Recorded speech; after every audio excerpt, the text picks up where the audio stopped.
let me just end with just what advice would you give to parents? Okay.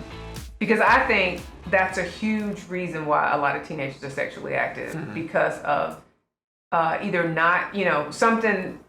I just think it's a parenting issue, a big part of it. So what advice would you give to parents about what they could do to increase the chances that their child, whether it's a son or a daughter, wouldn't become sexually active as a teenager? Well, I can only speak from the experience of my mother, and I would say, and I've told my mother this, so I won't get in trouble, but I would say you got to be more balanced. My mom was like all the way to the left. Like, if you have a girlfriend or there's someone you like, or if she seems pretty, you can forget it. Like, you ain't dating nobody, you not doing this, you not doing that, and it was like, she was just kind of like Bobby Boucher's mother on The Waterboy, like she's the devil. Like every girl was the devil. She would acknowledge, oh, she's pretty, and then as soon as she see me looking at her, what you looking at her for? So I had this this kind of, I don't know. It was like, how you tell a kid, don't touch this, don't touch this, don't touch this. Then they go and they touch it. That was how I was as a kid, because you were always telling me, you're never gonna have a girlfriend under my roof, or you don't need to be dating, or you don't even need to be thinking about sex. I'm like, well, I don't even know much about sex, but because you're putting it in my mind, all these things I shouldn't be doing, I wanted to go and ask. I wanted to go and research. And of course, I'm not going to come to you because you just seem so condescending and there's so much pressure with all the words that come out of your mouth that, okay, I'm going to go to my friend down the street, or I'm going to go to this older guy who seems a little more experienced than I am. And I would say to those parents, calm down. Stop trying to motivate your son or your daughter with fear.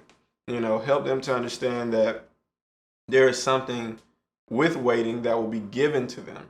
That it doesn't need to always seem like there's something being stripped away from them. Like, you don't need to do this, you don't need to do that. Tell them the positive things that they could be doing, because how they will affect how they see the other sex. Like, if it's a guy, explain to him how valuable a woman is. Whether you're a mother or a father, they still will listen because they don't know that much about the other sex at a young age. So, and even if they look at you as just mommy, well, ask them questions like, well, how would you want someone to treat mommy? Or if it's dad, how would you want someone to treat dad? Just things like that help that kid to understand, okay, you're not telling me that affection or emotions or love or sex is evil. You're just saying that maybe it's not for me right now, or something that I still need to understand more before I dabble in it.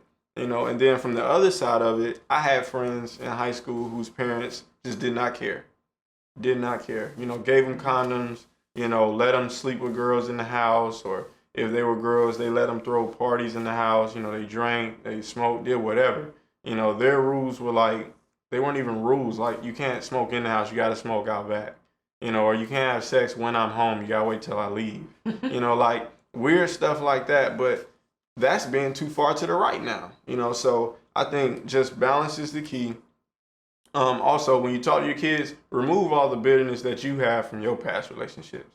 Because if you're a mother and you've been scorned and you've been hurt, don't portray that hurt on your son or on your daughter. If you're a man and you were a dog back in the day, and you got around, don't sit back and think, well, just because you got away with stuff, that your son is going to get away with stuff, or that you're trying to now scare your daughter that every guy is a dog and that she can never even look at guys at school.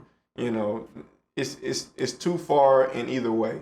I think balance is key. So when parents talk to their kids, just prepare them. Don't try to restrain them in the fact like they can't even see the other sex, or they can't even have feelings for someone else, but guide them along the way. Like, oh, can I meet so-and-so? Can they come by for dinner? Can I meet their parents? Where are y'all going? You need to be back at this time. You're going to get resistance. I mean, that's just being a parent, but you got to be willing to get that resistance to get the victory on the other side. And that's your kid knowing that my mom loves me, my dad loves me. They want what's best for me. Maybe they never have sex and they're a virgin, until they get married. Maybe they slip up even though you gave them the right keys, but they still come full circle. and they realize like, man, I should have listened to you the whole time. But I think you release yourself as a parent when you at least do what you're supposed to do. You don't gauge your parenting by what your kids do. You gauge it by, okay, did I convey it in the way that I wish it was conveyed when I was a kid, and did I stay true to what we believe in, whether you're a man of faith or a woman of faith or not, am I giving them the right principles, the right morals, so that they can understand, even if they don't want to live this way, they at least know right from wrong.